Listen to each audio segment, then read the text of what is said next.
दोस्तों, हमारे जीवन में यह बहुत मायने रखता है कि हम जिस परमेश्वर की आराधना करते हैं उससे हम किस हद तक प्रेम करते हैं। हमारे दैनिक जीवन में उसकी आज्ञाओं के प्रति विश्वास योग्य बने रहना इस बात को प्रकट करता है कि क्या आप विश्वास योग्य हैं। परमेश्वर ऐसे लोगों को न केवल समाज के लिए पर अपनी महिमा के लिए भी उपयोग करने से पीछे नहीं हटता। आइए दोस्तों, इस अध्ययन से जानें कि कैसे वह आपको भी उपयोग कर सकता है और वो करना चाहता है कि आपके द्वारा अपनी महिमा को प्रकट करे। इस बात को जानने के लिए कृपया इस अध्ययन में हमारे साथ शामिल हो जाइए।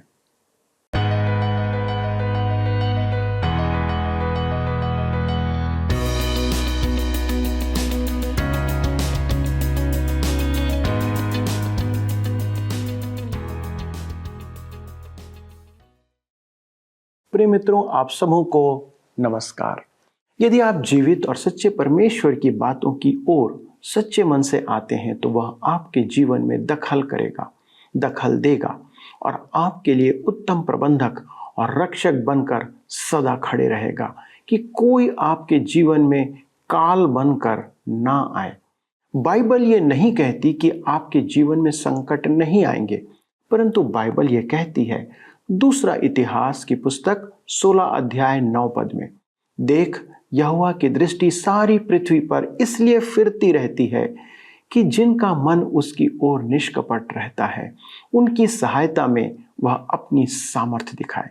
दोस्तों, आज सत्य वचन कार्यक्रम में हम इस्राएल की इतिहास के ऐसे दौर का अध्ययन करेंगे जिसकी कल्पना उस कौम ने अर्थात इस्राएलियों ने कभी नहीं किया था।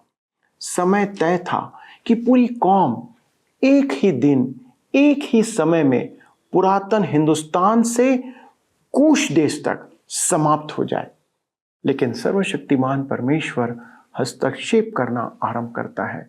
आइए देखें कि कैसे परमेश्वर अपने भक्तों की रक्षा का प्रबंध करता है और उन्हें सबको बचा लेता है। प्रिय मित्रों, पिछले अध्ययन में हमने देखा कि मोर्दकै ने हामान को दंडवत नहीं किया। आज हम अपने अध्ययन में आगे बढ़ेंगे और पढ़ेंगे एस्तेर की पुस्तक 3 अध्याय उसके 5 और 6 पद। यहाँ पर लिखा है, जब हामान ने देखा कि मोर्दकै नहीं झुकता और न मुझको दंडवत करता है, तब हामान बहुत ही क्रोधित हुआ। उसने केवल मोर्दकै पर हाथ उठाना अपनी मर्यादा से कम जाना, क्योंकि उन्होंने हामान को यह बता दिया था कि मोर्दकै किस जाति का है। इसलिए हामान ने शेर्स के साम्राज्य में रहने वाले सारे यहूदियों को भी मोर्दकै की जाति जानकर नष्ट कर डालने की युक्ति निकाली। ध्यान दीजिए, हामान ने दिखा दिया कि वह नीच प्रवृत्ति का मनुष्य था। वह मोर्दकै के व्यवहार को अनदेखा कर सकता था।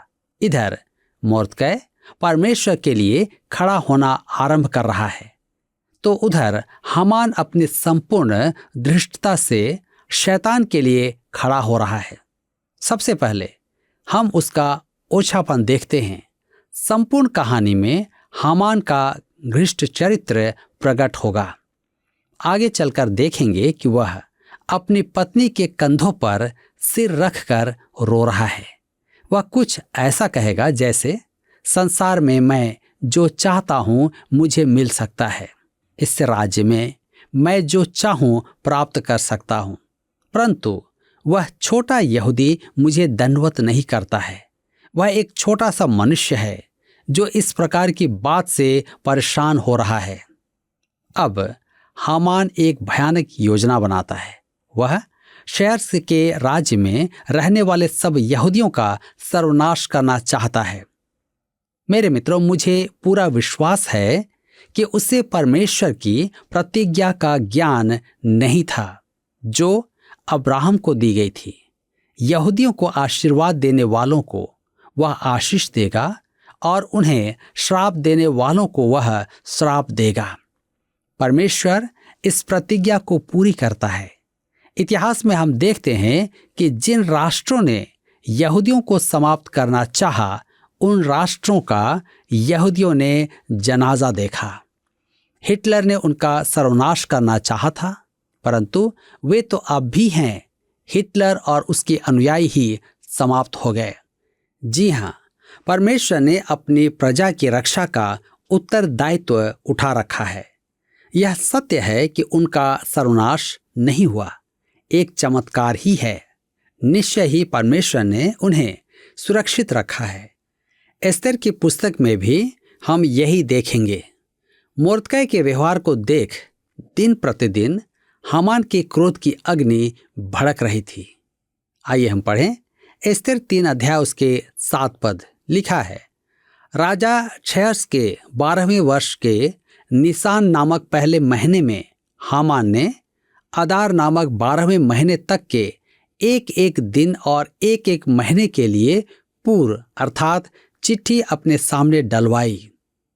दिन प्रतिदिन हामान की झुंझलाहट बढ़ती जा रही थी।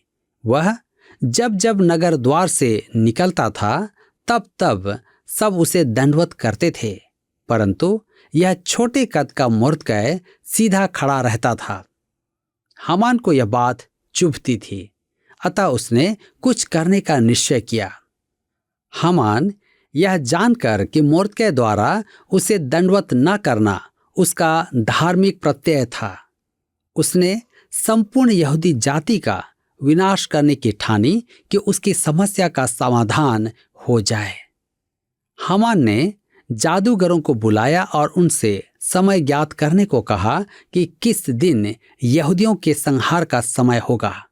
उन्होंने पूर्व अर्थात चिट्ठियां डाली। वे नहीं जानते थे कि परमेश्वर ही उनकी चिट्ठियों को खोल रहा है। यहां भी परमेश्वर की प्रभुता व्याप्त थी। चिट्ठी वर्ष के अंतिम दिन पर गिरी, जिससे हामान के षड्यंत्र के पकड़े जाने और रोके जाने का समय मिल गया। एस्तर 3 अध्याय उसके 8 और 9 पद में लिखा है, तब हामान ने राजा क्षयर्स से कहा, तेरे राज्य के सब प्रांतों में रहने वाले देश देश के लोगों के मध्य में तितर बितर और छिटकी हुई एक जाति है, जिसके नियम और सब लोगों के नियमों से भिन्न हैं और वे राजा के कानून पर नहीं चलते। इसलिए उन्हें रहने देना राजा को लाभदायक नहीं है। यदि राजा को स्वीकार हो तो उन्हें नष्ट करने की आज्ञा लिखी जाए और मैं राजा के भंडारियों के हाथ में राज भंडार में पहुंचाने के लिए 10,000 की कार चांदी दूंगा। ध्यान दीजिए, हामान ने क्षयर्स को भड़काया कि राज्य के कुछ लोग अलग ही व्यवहार करते हैं, वे मूसा की विधि पर चलते हैं। ऐसे लोगों का सर्वनाश किया जाना चाहिए। हामान ने राजा को आश्वस्त कर लिया कि यहूदी राजा के नियमों का पालन नहीं करते हैं। उनका सर्वनाश करने से उनकी सारी संपत्ति राजकोष में आ जाएगी। आपको स्मरण होगा कि क्षयर्स युद्ध करके लौटा था, जो उसे बहुत महंगा पड़ा था। उसे राजकोष में धन की आवश्यकता थी। उसने सोचा कि हामान का सुझाव अच्छा है। यहूदियों की संपत्ति यदि राजकोष में आ गई तो उसकी आर्थिक क्षतिपूर्ति हो जाएगी। राजा की रुचि तो इसी में थी। अधिकांश राजनेता अधिकाधिक कोष वृद्धि में लगे रहते हैं। राजा को यह सुझाव कार्यकारी प्रतीत हुआ। उस युग के अन्य राजाओं के समान क्षयर्स को भी किसी की जान की चिंता नहीं थी। अतः उसने यह भी नहीं पूछा कि ये लोग कौन थे जिन्हें हामान मारना चाहता था। हामान को इस सत्य का बोध नहीं था कि रानी एस्तर भी उसी जाति की थी। राजा को भी नहीं पता था कि उसकी पत्नी भी यहूदी थी और वह उसी की हत्या के अध्यादेश पर हस्ताक्षर कर रहा था। एस्तर 3 अध्याय के 10 पद में लिखा है, तब राजा ने अपनी अंगूठी अपने हाथ से उतारकर अगागी हमदाता के पुत्र हामान को, जो यहूदियों का बैरी था, दे दिया। क्षयर्स ने अपनी अंगूठी उतारकर हामान को दे दी। उस पर राजा की मुहर थी। उस अंगूठी का चिन्ह मोम में उतार लिया जाता था। यही राजा का हस्ताक्षर होता था। जिस पत्र पर वह मुहर लगी हो वह राज्य का नियम बन जाता था। राजा ने अपनी अंगूठी हामान को देते हुए बड़ी लापरवाही से कहा, मैं नहीं जानता वे कौन हैं और मैं चिंता भी नहीं करता, परंतु यदि तू चाहता है कि उनका संहार किया जाए तो करवा दे। शहर्स को किसी की जान की कितनी कम चिंता थी। उसने यूनान से युद्ध करने में राजकोष खाली कर दिया था और अनुमान लगाया जाता है कि उस युद्ध में लगभग 20 लाख सैनिक मारे गए थे। उसे लेश मात्र भी ग्लानि नहीं थी कि उसकी मूर्खता के कारण कितने लोग मारे गए। एस्तर 3 अध्याय उसके 11 से 13 पद में लिखा है, और राजा ने हामान से कहा, वह चांदी तुझे दी गई है और वे लोग भी, ताकि तू उनसे जैसा तेरा जी चाहे वैसा ही व्यवहार करे। यूं उसी पहले महीने के 13वें दिन को राजा के लेखक बुलाए गए और हामान की आज्ञा के अनुसार राजा के सब अधिपतियों और सब प्रांतों के प्रधानों और देश देश के लोगों के हाकिमों के लिए चिट्ठियां एक एक प्रांत के अक्षरों में और एक एक देश के लोगों की भाषा में राजा शहर्स के नाम से लिखी गई और उनमें राजा की अंगूठी की छाप लगाई गई। राज्य के सब प्रांतों में इस आशय की चिट्ठियां हरकारों के द्वारा भेजी गई कि एक ही दिन में अर्थात अदार नामक 12वें महीने के 13वें दिन को क्या जवान, क्या बूढ़ा, क्या स्त्री, क्या बालक, सब यहूदी मार डाले जाएं, नष्ट किए जाएं और उनका सत्यानाश किया जाए और उनकी धन संपत्ति लूट ली जाए। मेरे मित्रों, यहूदियों के सर्वनाश का आदेश मादियों फारसियों का नियम बन गया। अध्यादेश हर स्थान तक पहुंचने में बहुत समय लगा होगा, क्योंकि आपको स्मरण होगा कि वह राज्य भारत से लेकर संपूर्ण एशिया, भूमध्य सागर का उर्वरक क्षेत्र, कुछ यूरोप, एशिया माइनर और अफ्रीका तक था। एक अति विशाल साम्राज्य था। उस राज्य में अनेक भाषाएं थी, कम से कम 127 मुख्य भाषाएं। यही नहीं, प्रत्येक प्रांत में आदिवासियों की भाषाएं भी थीं। शहर्स के इस आदेश का उन सब भाषाओं में अनुवाद भी किया जाना था। यह एक विशाल राजकीय परियोजना थी। शास्त्रियों को उस आदेश का अनुवाद करके उनकी प्रतिलिपियां तैयार करनी थी। यह बहुत बड़ा काम था। अनुवाद तैयार हो जाने के बाद उन्हें पत्रवाहकों द्वारा ऊंट और गधों और पैदल यात्रियों द्वारा विभिन्न स्थानों में भेजा भी जाना था। एक दिन निश्चित किया गया था जब यहूदियों का नरसंहार किया जाएगा। इस आदेश द्वारा यहूदी विरोध को पूर्ण अनुमति मिल गई थी और अनेकों को अपने मन की इच्छा पूरी करने की स्वतंत्रता मिल गई थी। इस निश्चित दिन यहूदियों की हत्या करना वैधानिक होगा। यह आदेश मादी फारसियों का नियम बन गया था। हमें आरंभ में ही अनेक बार बता दिया गया था कि उनका नियम बन जाने के बाद अपरिवर्तनीय होता था। आगे चलकर हम देखेंगे कि एक और नियम बनाया गया जो इस नियम का निराकरण करता था, परंतु यह नियम अटल था।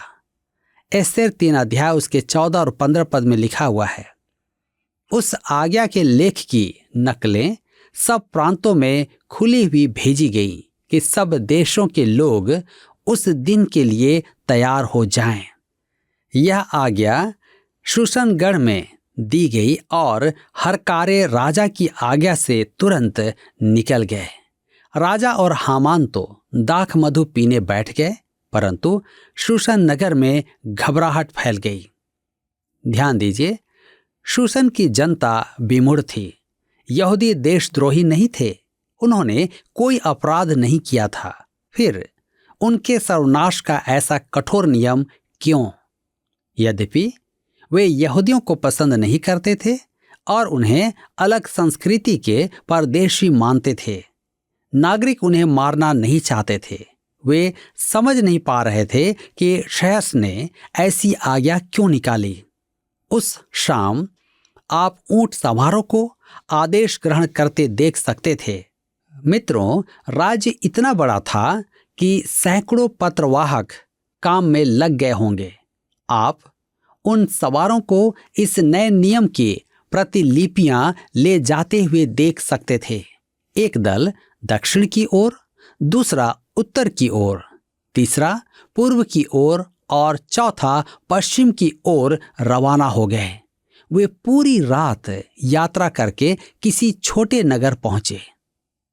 तब उन्होंने वहां वह आदेश चौक में चिपका दिया कि सुबह नागरिक उसे पढ़ लें, और वे आगे बढ़ लिए। घोड़ों के थक जाने पर वे घोड़े बदल कर आगे बढ़ जाते थे। संपूर्ण राज्य में आदेश पहुंचा दिया गया था कि यहूदियों का संहार किया जाए। लिखा है कि राजा की आज्ञा से तुरंत निकल गए। जी हां, शूशन नगर में वास्तव में घबराहट फैल गई थी, परंतु राजा को इसकी चिंता नहीं थी। उस शाम राजा और बूढ़ा हामान शराब पीने बैठ गए। राजा को इस बात का बोध नहीं था कि उसका यह आदेश रानी को भी मरवा देगा। मेरे मित्रों, यहूदी विरोधी आज भी हैं और यह एक भयानक काम है। विश्वासी कभी भी इसमें सहभागी ना हो। यहूदी विरोध की जड़ें मिस्र के ईंट कारोबार में थी। दुष्ट फिरौन के राज में जब यहूदी एक जाति बन गए थे, तब से ही संसार की बड़ी जातियां उनके विरोध में हैं। अशूर देश की यही कहानी थी, बेबीलोन की यही कहानी थी। वे उन्हें दासत्व में ले गए थे। यहाँ एस्तर की पुस्तक में भी देखते हैं कि फारस में उनकी दशा क्या थी। रोमी भी दोषी हैं। स्पेन की जांच पड़ताल भी मुख्यतः यहूदियों का लक्ष्य साधे हुए थी। जर्मनी में हिटलर ने लगभग 60 लाख यहूदियों का संहार किया था। यहूदी विरोध का कारण क्या है? हम इसका अवलोकन करें। इसके 2 कारण हैं। एक प्राकृतिक कारण है और दूसरा ईश्वरीय कारण है। इसका प्राकृतिक कारण है कि वे प्रेम करने योग्य नहीं हैं। कृपया मुझे गलत ना समझें। एक विश्वासी यहूदी मेरा बहुत अच्छा घनिष्ठ मित्र था। वह एक अद्भुत मनुष्य था। हम इस वास्तविकता का सामना करें कि अभक्त व्यक्ति, चाहे वह यहूदी हो या अन्य जाति का, वह प्रेमी नहीं होता है। मैंने न तो अभक्त अन्य जाति से अधिक कुरूप मनुष्य या एक विश्वासी यहूदी से अधिक अद्भुत मनुष्य कभी नहीं देखे। परमेश्वर ने हमें देखा तो हम न तो प्रेम करने योग्य थे और न ही आकर्षक, परंतु अपने दिव्य अनुग्रह में वह हमें मसीह में नई सृष्टि बनाता है। उसी अनुग्रह ने उतरकर यहूदियों को चुनी हुई जाति बनाया। मेरे मित्रों, यहूदियों का घृणा पात्र होने का एक दिव्य कारण भी है। परमेश्वर के विधान और योजना में परमेश्वर के वचन के रखवाले यहूदी ही हैं। हमारी बाइबल भी उन्हीं से आई है। परमेश्वर ने इस काम के लिए उन्हें चुना। वे धर्मशास्त्र के प्रेषक हैं। शैतान उनसे घृणा करता है क्योंकि वे धर्मशास्त्र के अनिरीक्षक हैं और प्रभु यीशु भी देह धारण करके उनमें से ही आया। रोमियो की पत्री 9 अध्याय उसके 5 पद में पौलुस कहता है, पुरखे भी उन्हीं के हैं और मसीह भी शरीर के भाव से उन्हीं में से हुआ। इससे बचने का अन्य कोई मार्ग नहीं है। इसी कारण यहूदियों के लिए दिव्य घृणा भी है। बाइबल में यह निश्चित रूप स्पष्ट है। हम जानते हैं कि परमेश्वर ने उन्हें अपनी प्रजा वरन अपने राष्ट्र के रूप में चुना है। शैतान उनसे घृणा करता है और परिणाम स्वरूप संसार की जातियां कभी कभी उनसे कुपित होने पर बाध्य कर दी जाती हैं। शेर्स का आदेश अपरिवर्तनीय नियम बन गया था। हम एक नियम देख ही चुके हैं कि उसके एक नियम द्वारा रानी वष्टी को पदच्युत किया गया था। उस नियम को राजा भी बदल नहीं पाया था। यहूदियों के सर्वनाश का आदेश भी राजा की मुहर लग जाने से नियम बन गया था और उसे बदलने का कोई मार्ग नहीं था। वह मादी फारसियों का अटल नियम था। अब परमेश्वर अपनी प्रजा को कैसे बचाएगा? इसके लिए एक और आदेश पर मुहर लगाकर नियम बनाया जाएगा। इसके लिए किसी के हस्तक्षेप की आवश्यकता होगी। प्रसंगवश परमेश्वर इसकी तैयारी कर रहा था। मेरे मित्रों, इस पुस्तक का अध्ययन आरंभ करते समय हमने ईश्वरीय विधान की चर्चा की थी। हमने अन्य जाति राजमहल देखा था जहां शराब के दौर चल रहे थे। कई हजार अतिथि थे। रानी ने राजा की आज्ञा नहीं मानी थी और परिणाम स्वरूप उसे पदच्युत कर दिया गया था। अब परमेश्वर द्वारा अपने लोगों को बचाने में इसकी क्या भूमिका है? परमेश्वर सामर्थी कार्य कर रहा था और वह रुकेगा नहीं। उसने सिंहासन के साथ ही एक व्यक्ति को नियुक्त कर दिया था। वही यहूदियों की मुक्ति का कारण सिद्ध होगी। परमेश्वर अपने विधान के द्वारा मनुष्य की गतिविधियों को नियंत्रित करता है। प्रभु यीशु के जन्म की कहानी में भी परमेश्वर का विधान देखा जा सकता है। कैसर अगस्तुस ने जनगणना की आज्ञा निकाली। वह नहीं जानता था कि वह भविष्यवाणी की पूर्ति कर रहा है। वह नहीं जानता था कि उसकी आज्ञा मानकर नासरत से एक कुंवारी बेतलेहम जाएगी जहां उसके पुत्र का जन्म होगा। मेरे विचार में कैसर ने ठट्ठा करके कहा होगा, मैं बच्चों के बारे में तो नहीं, कर लगाने के बारे में अवश्य जानता हूं। मीका 5:2 में यीशु के जन्म की भविष्यवाणी है कि वह बेतलेहम में जन्म लेगा।